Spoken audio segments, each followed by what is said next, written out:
Good morning, brothers and sisters. Atin pong ulit ipagpatuloy ang pagtalakay sa aklat ng Divine Third Eye Fellowship na pinamagatang Sagradong Aklat 1. In Luke 12, verse 16, Then Jesus told them this parable. There was once a rich man who had land which bore good crops. Verse 17, He began to think to himself, I don't have a place to keep all my crops. What can I do? Verse 18. This is what I will do, he told himself. I will tear down my barns and build bigger ones, where I will store the grains and all my other goods. Verse 19. Then I will say to myself, Lucky man! You have all the good things you need for many years. Take life easy, eat, drink, and enjoy yourself. Verse 20. But God said to him, You fool, this very night you will have to give up your life. Then who will get all the things you have kept for yourself? Sa Tagalog, at pagkatapos ay isinaysay ni Jesus ang talinghagang ito. Ang bukirin ng isang mayaman ay umani ng sagana, kaya't nasabi niya sa sarili, ano ang gagawin ko? Wala na akong paglagyan ng aking ani. Gigibain ko ang aking mga kamalig at magtatayo ako ng lalong mas malalaki. Doon ko ilalagay ang aking ani at ari-arian at sasabihin ko sa aking sarili, ayan, marami na akong ari-arian, hindi na ako kukulangin habang buhay. Kaya't mamamahinga na lang ako, kakain, iinom at magsasaya. Ngunit sinabi sa kanya ng Diyos, Hangal, sa gabing ito'y babawian ka ng buhay. Kanino mapupunta ang mga bagay na inihanda mo? Ganyan ang sasapitin ng nagtitipon ng kayamanan para sa sarili, ngunit dukha naman sa paningin ng Diyos. In Ecclesiastes 6, verse 7, We do our work just to get something to eat, but we never have enough. How are the wise better off than fools? What good does it do to the poor to know how to live? Verse 9. It is useless. It is like chasing the wind. It is better to be satisfied with what you have than to be always wanting something else. How can anyone know what is best for us? In this short, useless life of ours, a life that passes like a shadow, how can we know what will happen in the world after we die? Sa Tagalog, nagpapagal ang tao para sa kanyang tiyan. Ngunit kailanmay di siya nagkakaroon ng kasiyahan. Ano ang kahigtan ng matalino sa mangmang? Ano ang mapapala ng isang mahirap kahit malaman niya ang pasikot-sikot ng buhay? Wala rin kabuluhan, para lamang hanging nagdaan. Kaya mabuti pa ay masiyahan sa anumang kalagayan kaysa mangarap ng di naman makakamtan. Sino ang nakakaalam kung ano ang mabuti sa taong nabubuhay sa maikling panahon at pagkatapos ay mawawalang tulad ng anino? Sino ang makakapagsabi kung ano ang mangyayari pagkamatay niya? In Timothy 6, verse 7, What did we bring into the world? Nothing. What can we take out of the world? Nothing. Verse 8, So then, if we have food and clothes, that should be enough for us. Verse 9, But those who want to get rich fall into temptation, and are caught in the trap of many foolish and harmful desires, which pull them down to ruin and destruction. Verse 10. For the love of money is a source of all kinds of evil. Some have been so eager to have wandered away from the faith and have broken their hearts with many sorrows. Sa Tagalog, wala tayong dalang anuman sa sanlibutan at wala rin tayong madadala pag alis dito. Kaya dapat na tayong masiyahan kung tayo'y may kinakain at dinaramit. At ang nagnanasang yumaman sa anumang paraan ay mahuhulog sa tukso at sa bitag ng masasamang hangarin. Magtutulak sa kanila sa kapahamakan, sapagkat ang pag-ibig sa salapi ay siyang ugat ng lahat ng kasamaan. Dahil sa paghahangad na magkamanlang salapi, may mga nalayo sa pananampalataya at nasasalak sa paghihirap ng kalooban. In Ezekiel 28 verse 4, your wisdom and skill made you rich with treasures of gold and silver. You made clever business deals and kept on making profits. How proud you are of your wealth.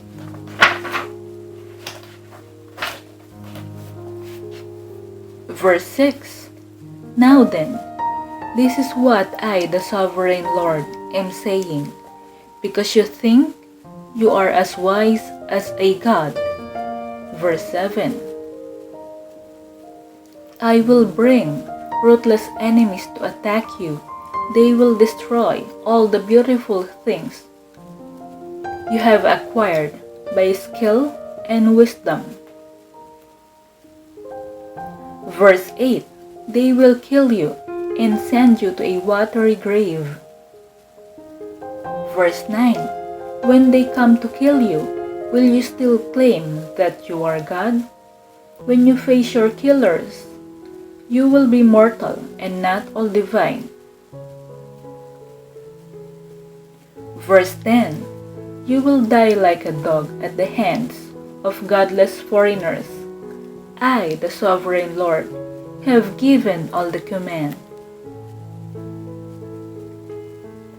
Sa Tagalog, sa dunong mo't kaalaman ay nagkamal ka at nakapagbunton ng pilak at ginto. Sa iyong ngang nalalaman sa larangan ng kalakal, patuloy na lumaki ang iyong kayamanan. Dahil dito, naging palalo ka, kaya naman ito ang ipinasasabi ng Diyos na si Yahweh. Pagkat pilit mong ipinapantay sa Diyos ang iyong sarili, ipalulusob kita sa pinakamalupit na kaaway sa daigdig. Wawasakin nila ang lahat ng ari-arian mo na parang kinamtan sa tusong pamamaraan. Ihuhulog ka niya sa lalim ng walang hanggan.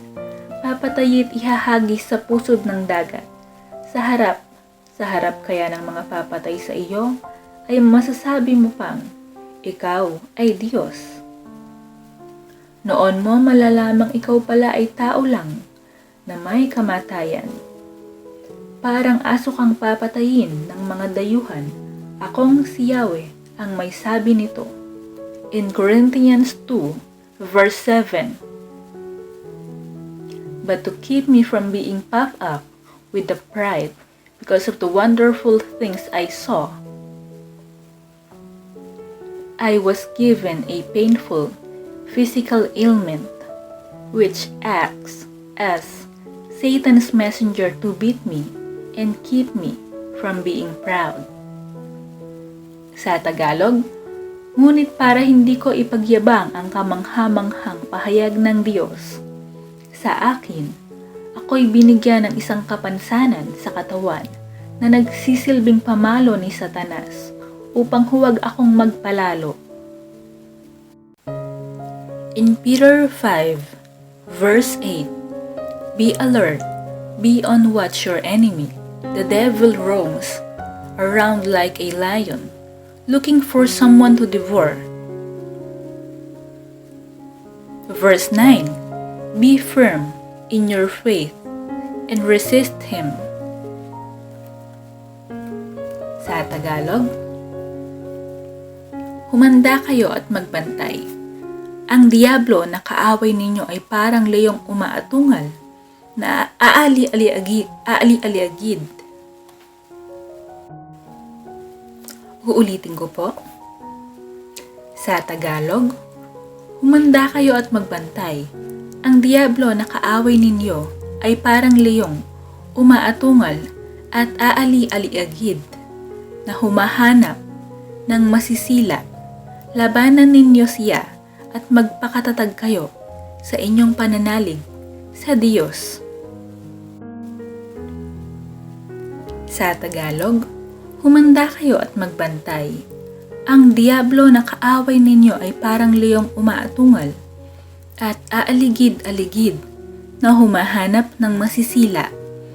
Labanan ninyo siya at magpakatatag kayo sa inyong pananalig sa Diyos.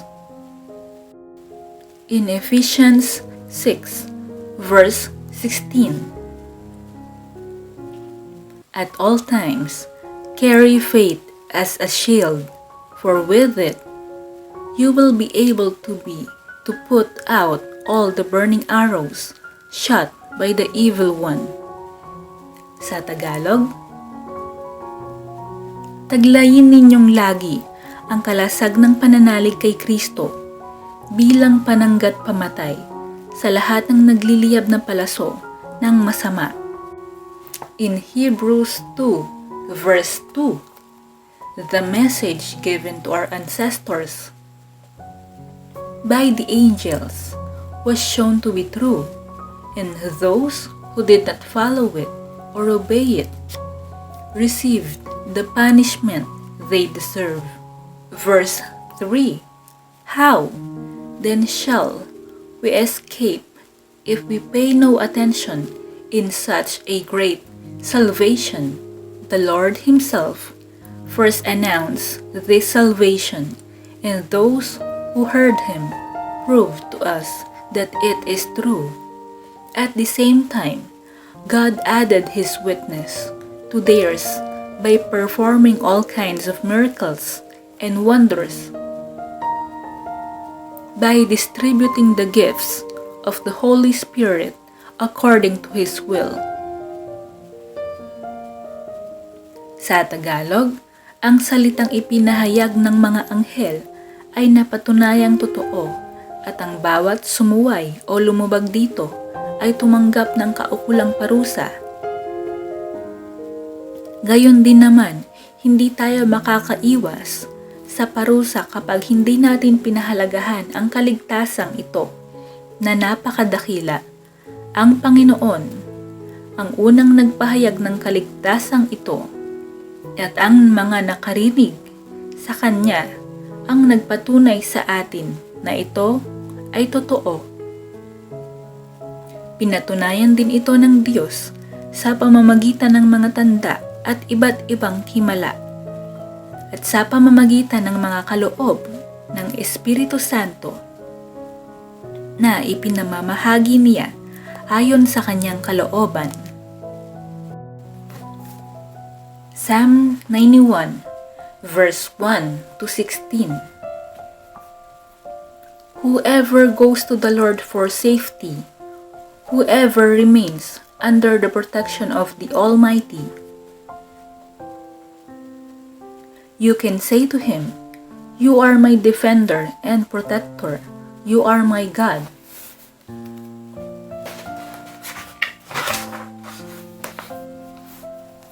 In you I trust. He will keep you safe from all the hidden dangers and from all the deadly diseases.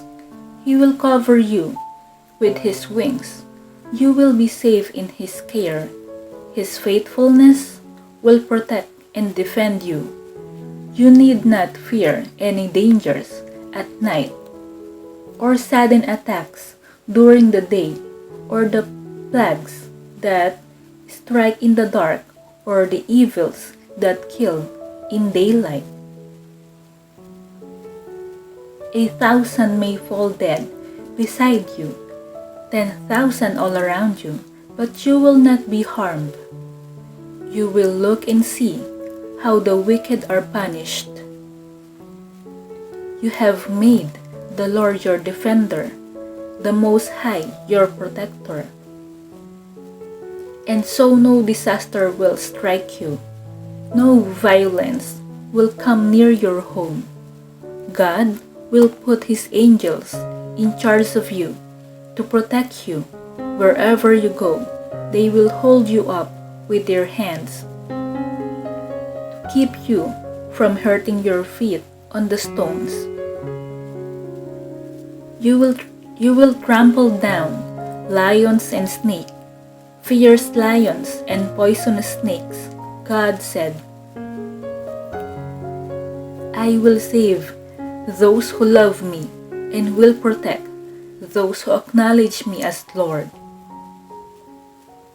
When they call to me, I will answer them. I will rescue them and honor them. I will reward them with long life, and I will save them. Sa Tagalog, siyang naghahangad ng pagkupkop ng kataas-taasan at nananatili sa kalinga niyong makapangyarihan. Makapagsasabi sa kaniyang Panginoon, Muog ka't tahanan, ikaw ang aking Diyos, ang Diyos na tangi kong pinagtiwalaan. Ikaw ay ililigtas niya sa panganib, sa umang nabitag, at kahit anumang mabigat na salot, di ka magdaranas. Lulukuban niya sa lilim ng kanyang malabay na pakpak. Sa kalinga niya ay natitiyak mo na ikaw ay ligtas. Iingatan niya at ipagsasanggalang, pagkat siya'y tapat. Pagsapit ng gabi, di ka matatakot sa anumang bagay, maging sa gagawing bigla ang paglusob, pagsapit ng araw. Ni sa ano pa mang darating na salot, pagkagat ng dilim, di ka matatakot sa kasamang araw kung dumating. Kahit na mabuwal sa iyong harapan ang 1,000 tao, sa iyong paligid ang bilang ng patay maging 10,000. Di ka matatakot at natitiyak mong di ka maaano. Ikaw ay nagmamasid at sa panunood, iyong mamamasdan. Yaong masasama ay makikita mong pinarurusahan. Sapagkat si Yahweh ang iyong ginawang tagapagsanggalang at ang pinili mong mag-iingat sa iyo'y kataas-taasan. Di mo aabuting ikaw ay mapahamak at walang daratal kahit anong uring mga paghihirap sa iyong tahanan. Susuguin niya ang maraming anghel, silang susubaybay, kahit saang dako ikaw maparoon. Tiyak iingatan, sa kanilang palad ay itatayo ka't silang magtataas nang hindi masaktan ang mga paa mo sa batong matalas.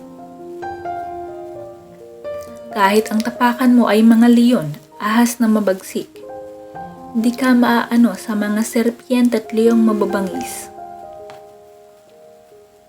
Ang sabi ng Diyos, aking ililigtas ang tapat sa akin at iingatan ko ang sinumang taong ako'y kikilanlin.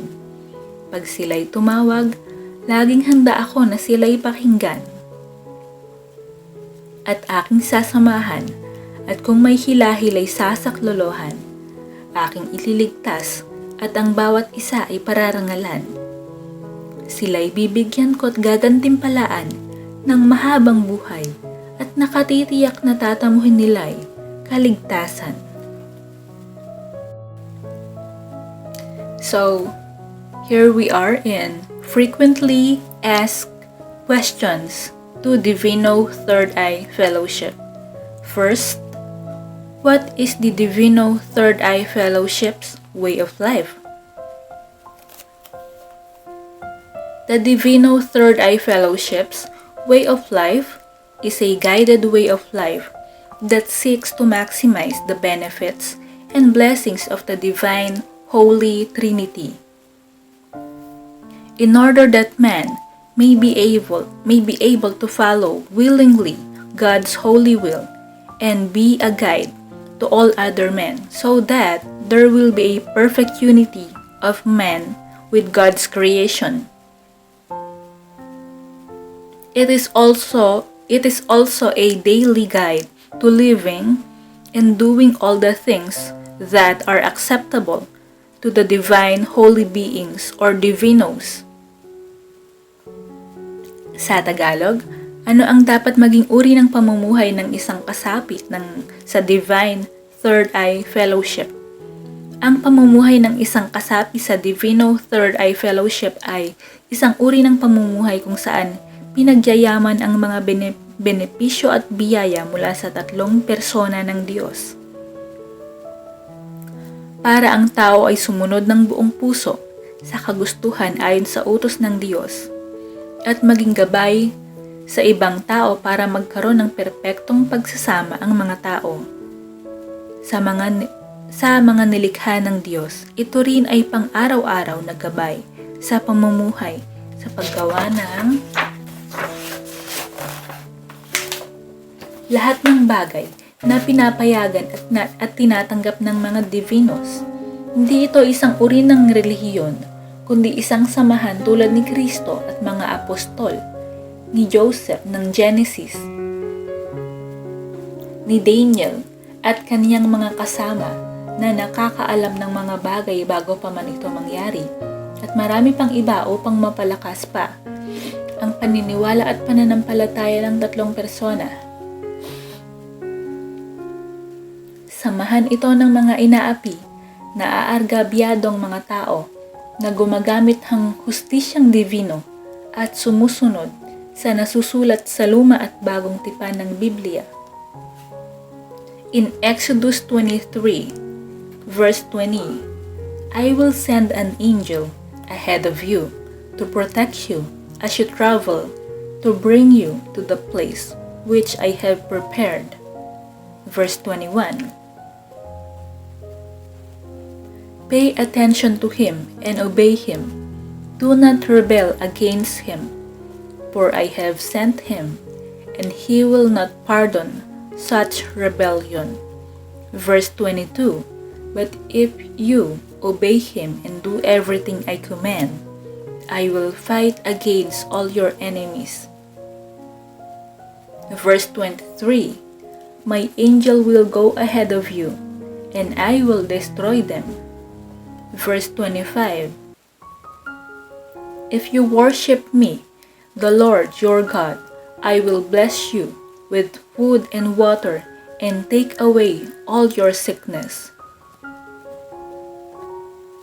Verse 26, in your land, no woman will have a miscarriage and be without children.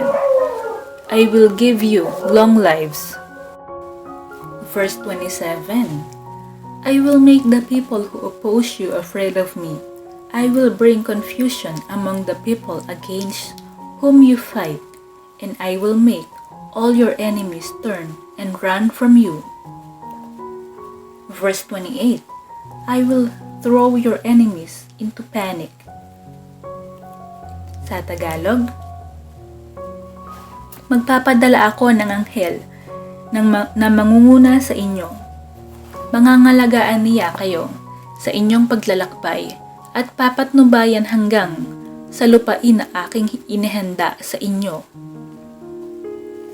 Pakikinggan ninyo siya at susundin ang lahat ng sasabihin niya sa inyo. Huwag ninyo siyang susuwayin, sapagkat lahat ng ginagawa niya ay sa pangalan ko, at hindi niya kayo patatawarin kapag naghimagsik kayo sa kanya. Kung susundin ninyo siya at gagawin ninyo ang mga sinasabi ko, ipaglalaban ko kayo sa inyong mga kaaway. Pangungunahan kayo ng aking mga anghel, at sila'y lilipulin ko. In Jeremiah 20, verse 11 to 12. But you, Lord, are on my side, strong and mighty, and those who persecute me will fail. They will be disgraced forever, because they cannot succeed. Their disgrace will never be forgotten. So let me see you take revenge on my enemies, for I have placed my cause in your hands. Sa Tagalog, subalit ika'y nasa panig ko, Yahweh. Malakas ka't makapangyarihan. Madara pa ang lahat ng umuusig sa akin. Hindi sila magtatagumpay kailanman. Mapapahiya sila sapagkat hindi sila magwawagi. Mapapahiya sila habang panahon. At ito'y hindi na makakalimutan. Kaya't ikaw ang maghiganti sa mga kaaway ko. Ipinagkakatiwala ko sa mga kamay mo ang aking kapakanan.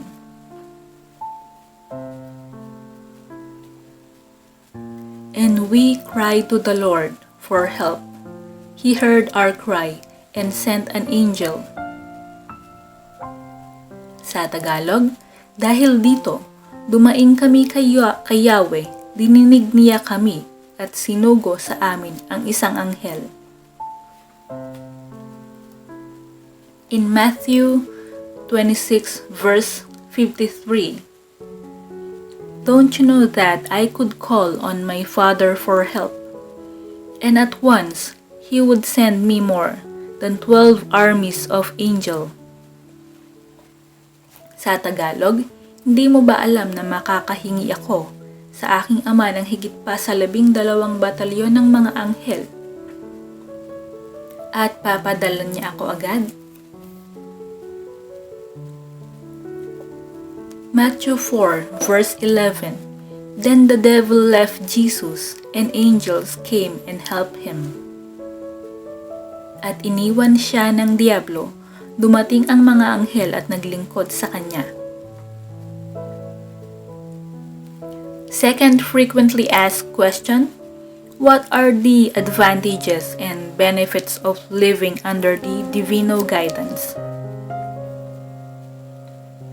There are so many advantages and benefits that would be enjoyed by the practitioners of the Divino Third Eye Fellowship's way of life. The major benefits can be categorized as follows. First, physical. Improvement in one's health such that major diseases and illnesses are minimized. It is also a channel for improving one's health such that one is able to have the energy and zest for enjoying and doing different activities. Second, mental. Improvement in dealing with all the mental states that would normally be construed as positive mental attitude. This would also mean that one can minimize all the negative states such as fear, jealousy, anger, hatred, anxiety, confusion, greed, and envy, and others. Third, family. One is able to have harmony within the family, generating love, respect, concern for one another, wisdom, support for one another, and unity in accordance with God's holy will. Fourth is spiritual. One is able to have complete peace of mind with one's Creator, knowing that one is living accordance to the dictates of one's conscience and according to God's will. It is not a passive way of dealing with the negative or evil spiritual and physical beings. that seeks to destroy man in terms of his health, his family, and society in general. It is an aggressive way of fighting back, and of creating structures and institutions that seeks to promote the real and genuine divine third eye fellowship's way of life. Fifth, financial. It is a way of generating resources that seeks to provide reasonable means of living decently. It is not a way to amass massive financial resources that seeks to alienate men from the other true riches of this life. It is a way of creating resources so that man may be able to share the bountiful resources of this world. Sa Tagalog, ano ang mga pakinabang at benepisyo ng pamumuhay sa ilalim ng patnubay at gabay ng mga Divino? Una, pagganda at paglakas ng ating katawan o pisikal, at kalusugan para maiwasan at maalis ang mga malubhang sakit at karamdaman. Ito rin ay isang daan o paraan para mapalakas ang kalusugan habang tayo nakakargahan ng mga enerhiya at lakas para magawa natin ang mga kasaganahan na ang iba't ibang aktibidades or activities. Pangalawa, kaisipan. Paglakas habang sumasagupa sa iba't ibang uri ng kaisipan na tinatawag ng iba na positive mental attitude. Dito ay mababawasan din natin ang mga negatibong paniniwala tulad ng takot, galit, selos, pagkamuhi, pagkalito, kagamahanan, karamutan, inggit at marami pang iba. Pangatlo, pamilya.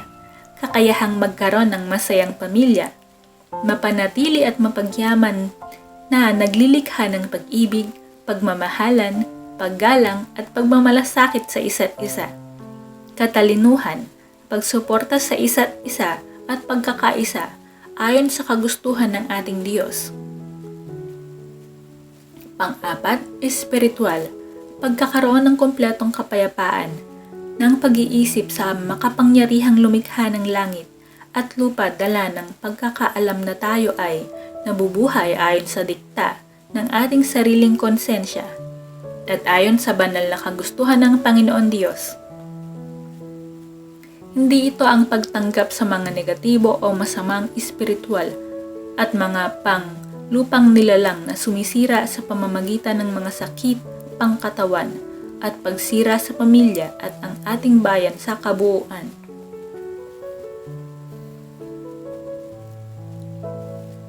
Ito ay isang agresibong pakikipaglaban o pakikipagtunggali sa kasamaan, pagbuo at pagtataguyod ng mga instruktura, samahan o institusyon na magpapatibay at magpapaunlad ng tunay at nararapat na pamumuhay ng isang kasapi ng Divine Third Eye Fellowship.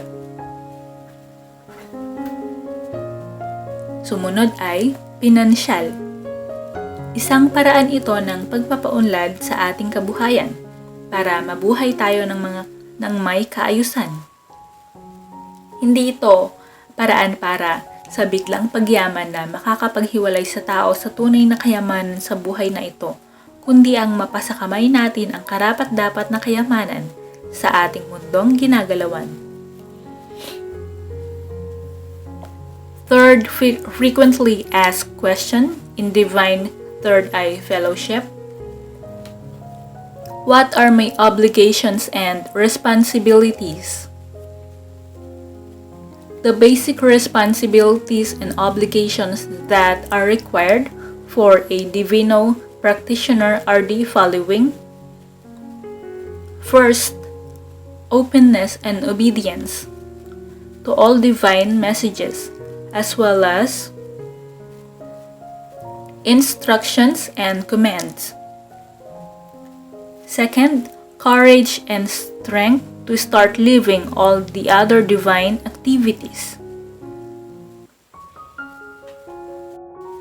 Third, courage and strength to start living all the other divine activities.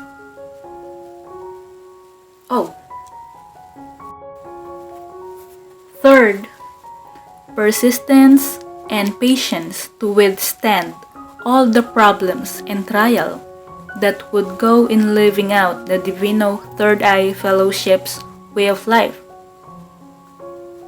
Fourth, willingness to cooperate to be able to form good and divine structures, institutions, organizations, as well as families. Sa Tagalog, ano-ano ang mga obligasyon at tungkulin ng Divine Third Eye Fellowship?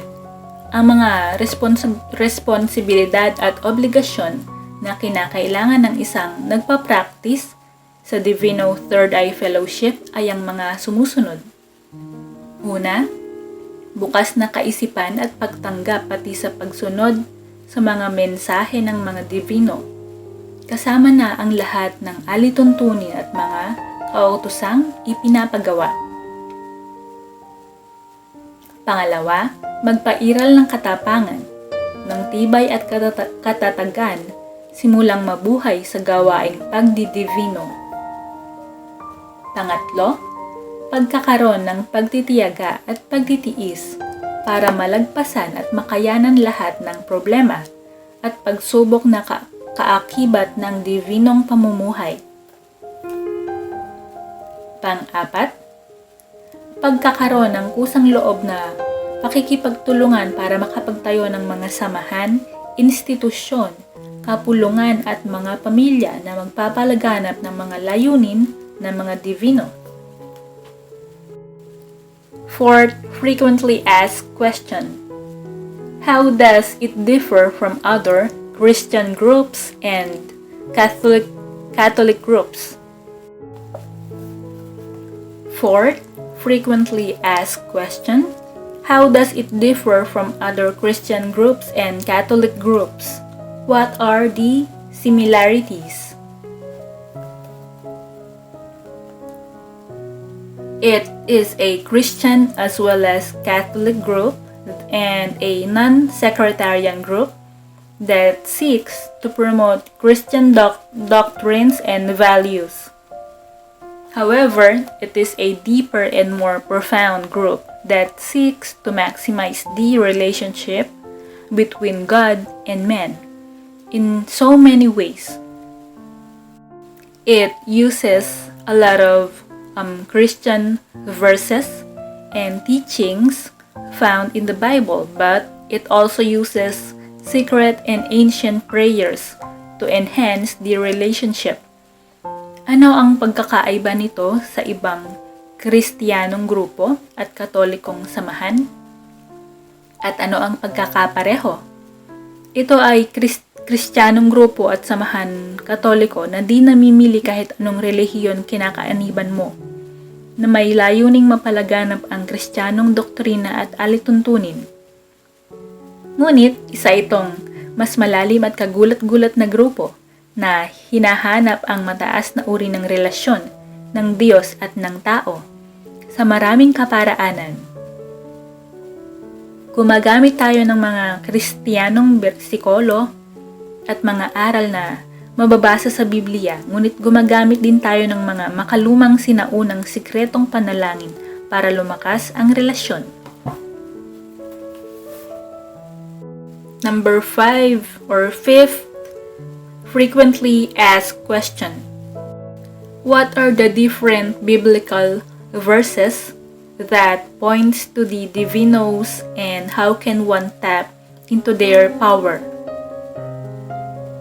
Sa Tagalog, ano ang iba't ibang kasulatan sa Biblia na tumutukoy sa mga Divino? At paano magagamit ang kanilang kapangyarihan? So, subaybayan at makinig sa mga susunod pa nating pag-aaral. Number 6 or 6th frequently asked question. What are the different application areas for which the prayers are going to be used? The prayers can be used for the following areas, namely: first, for healing; second, for protection; third, for wisdom; fourth, for spiritual assault; fifth, for safe delivery during pregnancy and for travel; and next, for defense against poisonous food and substances; seventh, against animals; and 8, for a lot of other applications or more. Ano ang iba't ibang paggagamitan ng mga dasal? Magagamit ang tulong na dasal sa mga sumusunod. Una, sa pagpapagaling, panggagamot at panglunas ng karamdaman ng katawan. Pangalawa, panangga at pangproteksyon. Pangatlo, talas at malalim na katalinuhan. Pang-apat, espiritual na pakikipagtunggali. Panglima, sa matiwasay na panganganak at paglalakbay. Pang-anim, depensa laban sa nakakalasong pagkain at mga elementos. Pang-pito, laban sa mababangis na hayop at marami pang iba. Number 7, frequently asked question. Will it take time to practice and see the effects of the Divino system? The answer is, it depends. Some effects can be immediate, while others take time.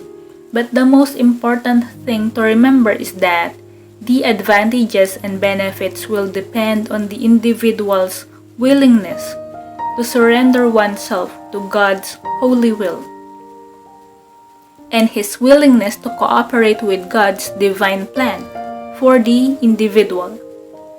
Sa Tagalog, matatagalan bang maisabuhay at maramdaman ang mga dulot ng sistemang divino? Depende.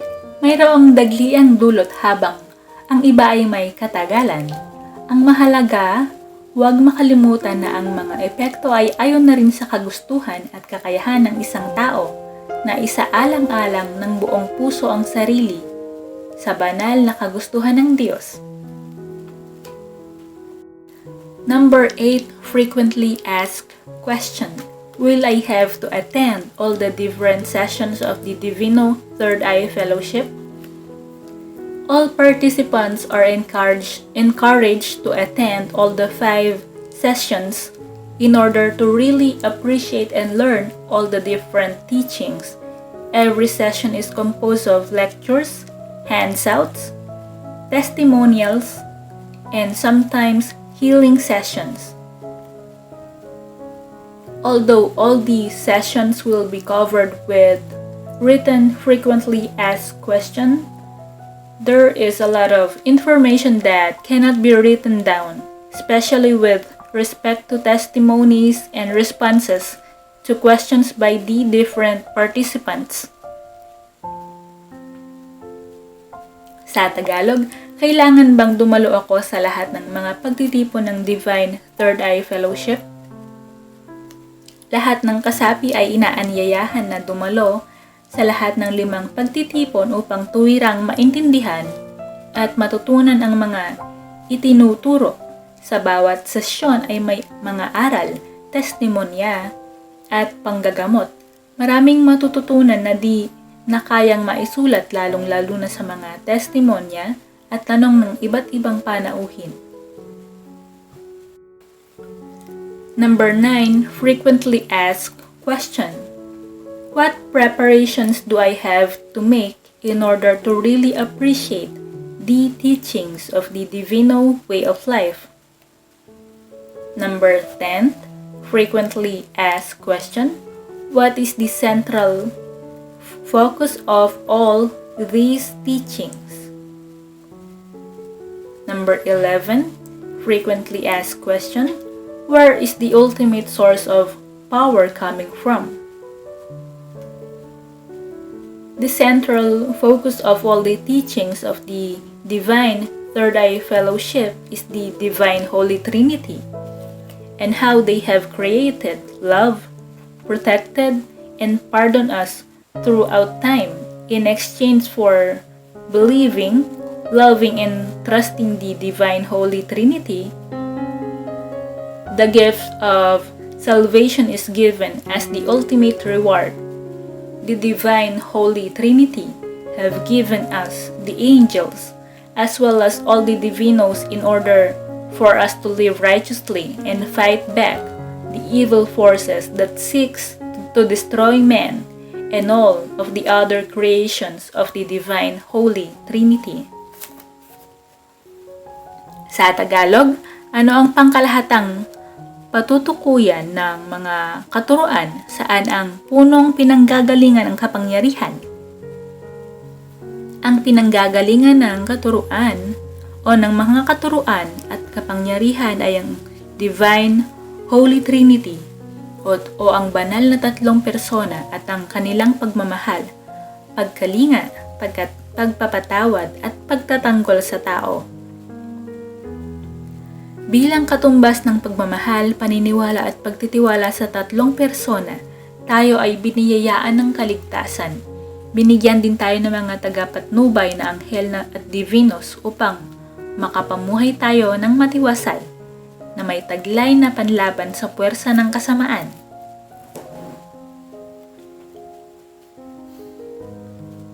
Number 11, frequently asked question, can I back out of the Divine Third Eye Fellowship? Attendance and participation to the Divine Third Eye Fellowship is by invitation only. If at any point in time, any participant doesn't believe in any of the teachings, lessons being taught, he or she can back out of the next remaining sessions. Nobody is being forced to attend against his or her own free will. Sa Tagalog, maaari ba akong umatras sa pagdalo sa Divine Third Eye Fellowship? Ang pagdalo sa Divine Third Eye Fellowship ay ayon lamang sa paanyaya. Sa anumang pagkakataon, maaaring umatras kung di sang-ayon o naniniwala sa anumang itinuturo. Walang sino man ang pinipilit dumalo nang di niya kagustuhan. Number 12, frequently asked question. What if I miss out on some of the sessions of the Divine Third Eye Fellowship? Unless there are valid reasons for missing out on any of the sessions, all participants are encouraged to attend all the sessions. If you miss out on any of sessions, there are some frequently asked questions and copies and prayers that would be provided in the next session. Paano kung ang mga sesyon sa Divine Third Eye Fellowship ay hindi ko madadaluhan? Inuudyok ang pagdalo sa lahat ng Divine Third Eye Fellowship sessions sa pagkakataong may mahalagang dahilan na hindi makadalo. May mga CP ng frequently asked question o mahahalagang katanungan at mga CP din ng mga dasal na ibibigay sa susunod na pagdalo.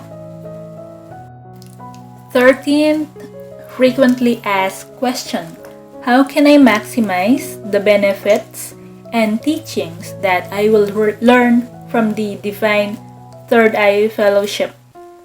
There are several things which one can do in order to maximize the learning process, namely,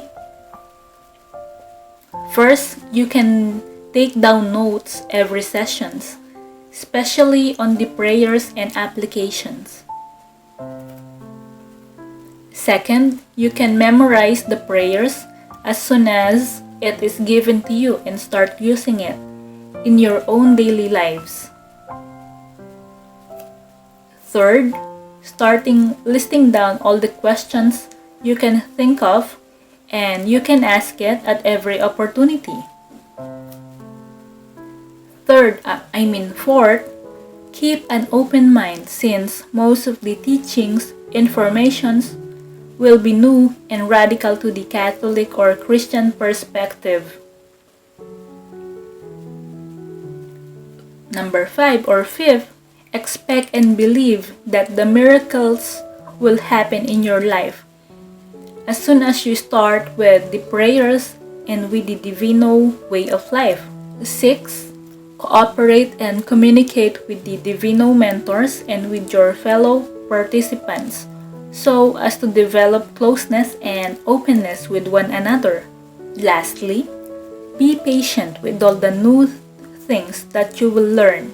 Be brave and be of a strong heart as you start to live way as guided by the Divinos. Sa Tagalog, paano ko mapapakinabangan ng gusto ang mga itinuturo ng Divine Third Eye Fellowship? Una, isulat ang mga natutunan sa papel o kwaderno, lalong-lalo na ang mga dasal at paggamit nito. Pangalawa, sa ulohin ang mga dasal o i-memorize ang mga dasal, pagkabigay at gamitin agad sa inyong pang-araw-araw na pamumuhay. Pangatlo, ilista ang bawat katanungan na naisip at itanong ito sa bawat pagkakataon. Pang-apat, panatilihing bukas ang isip at damdamin sa mga di pangkaraniwang kaalaman. Pang-lima, tanggapin at paniwalaan na may mga milagrong kaakibat sa inyong pamumuhay kapag sinimulan ninyong gamitin ang mga dasal at ang pamumuhay ng pagdidivino. Next, makiisa at makipag-ugnayan sa mga kapwa kasama sa Divine Third Eye Fellowship. At pairalin ang tiyaga ng pangunawa sa mga bagong kaalaman, magpakita ng lakas ng loob at tapang ng damdamin sa panimulang pamumuhay na may gabay ng mga Divino. Number 14, frequently asked question. What is the normal schedule for the Divine Third Eye Fellowship? The schedule for all the Divine Third Eye Fellowship sessions is normally set every Saturday for 5 Saturdays, either consecutively or on agreed dates. It normally lasts for the 3 to 4 hours, starting at 9:30 in the morning up to 2:30 in the afternoon. So, dyan na po muna natin tapusin ulit ang pagtalakay natin sa libro ng Divine Third Eye Fellowship na pinamagatang Sagradong Aklat 1. Maraming salamat po, brothers and sisters.